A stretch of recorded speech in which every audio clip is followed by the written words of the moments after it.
자병수로 쓰고 있습니다. 빗물을 모으기 위해서 지붕에서 흘러내린 물을 모을 수 있도록 관을 설치했다. 이 관을 따라 흘러내린 빗물은 간단한 망을 통해 이물질을 1차로 걸러내고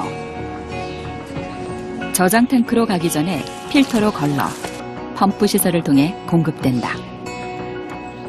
최종적으로 UV 소독기까지 거치게 되면 곧바로 식수로 이용할 수 있다. 이 기도 시설 같은 경우에는 지하 탱크가 3.75톤입니다.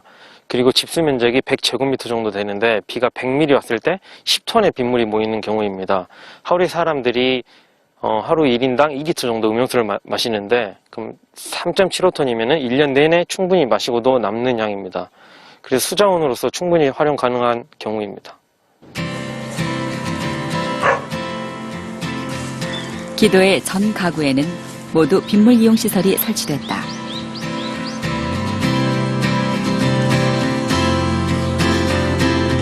간단한 처리 시설로 오랜 물 부족의 고통에서 벗어날 수 있게 됐다. 무심히 흘려보낸 빗물이 모여서 기도 사람들을 살리는 생명수가 된 것이다. 전 세계적으로 빗물을 모은다는 생각을 안 했어요.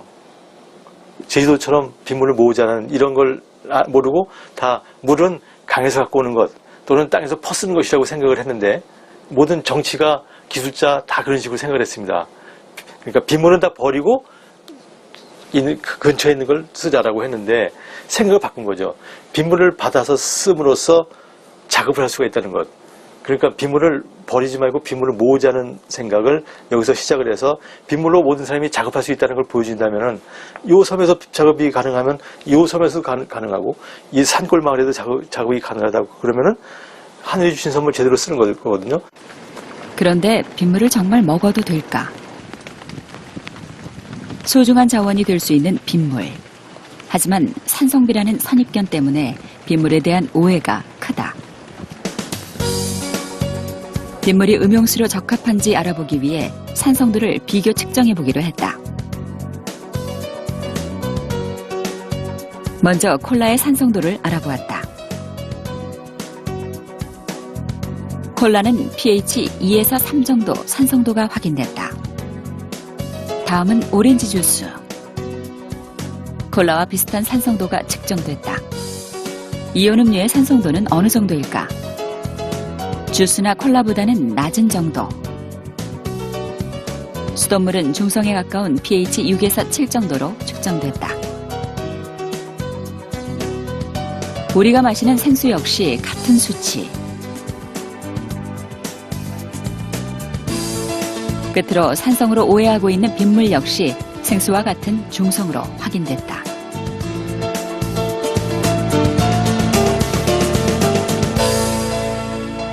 일반적으로 요즘 산성비가 문제가 된다고 생각하고 내리는 빗물이 이제 산성일 것이라고 생각을 하는데요.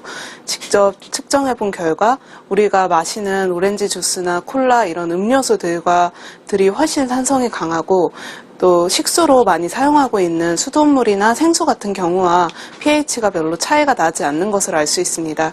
이것으로 미루어 보아서 산성비라고 저희가 빗물을 기피하는 것은 굉장히 좀 잘못된 생각이고 오히려 이제 마실 수 있는 물들과 비슷한 산성도를 가지고 있다는 것을 알 수 있습니다.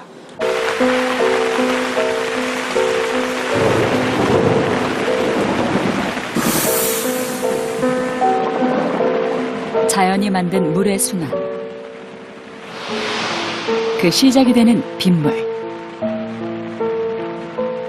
이제 무심코 흘려보냈던 빗물에 대해 새로운 인식이 필요하다.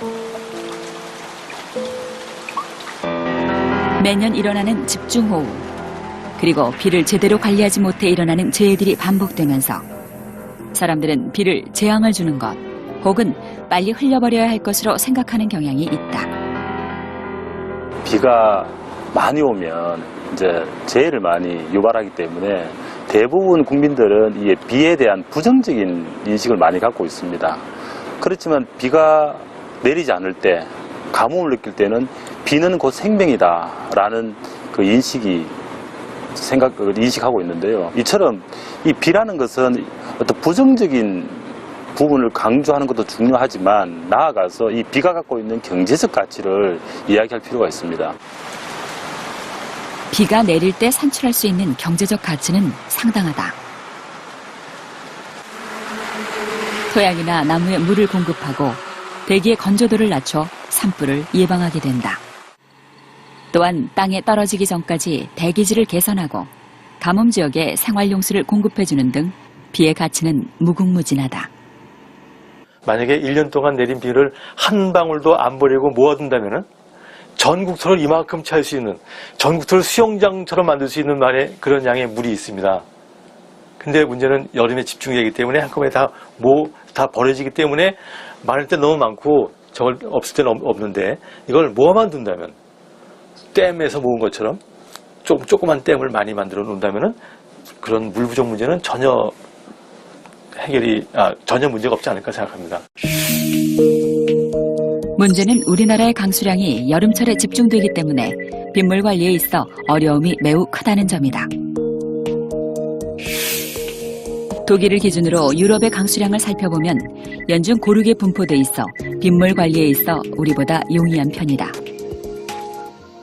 연평균 강우량은 많지만 그 강우량이 갖고 있는 강우가 내리는 기간이 짧기 때문에 이 물거력을 확보해서 물을 활용하기 위해서 물거력에 담궈야 되는데, 그 물을 담아둬야 되는데, 아주 제한된 시간에 많은 양의 비가 내리기 때문에 그 효율적으로 활용하는 측면이 아직은 부족하다라고 이제 얘기할 수 있고요. 그래서 이러한 부분의 어떤 그 많은 강우량을 잘 활용하기 위해서는 쉽게 말하면 물거력이죠. 물을 담아 놓을 수 있는 부분에 대한 어떤 그 체계.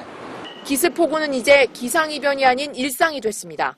따라서 이제는 거창한 계획만을 늘어놓을 게 아니라 실질적인 대비를 해야 하고 더 늦기 전에 달라진 환경에 걸맞는 중장기적 치수 대책을 마련해야 한다는 목소리가 높습니다. 한국은 세계적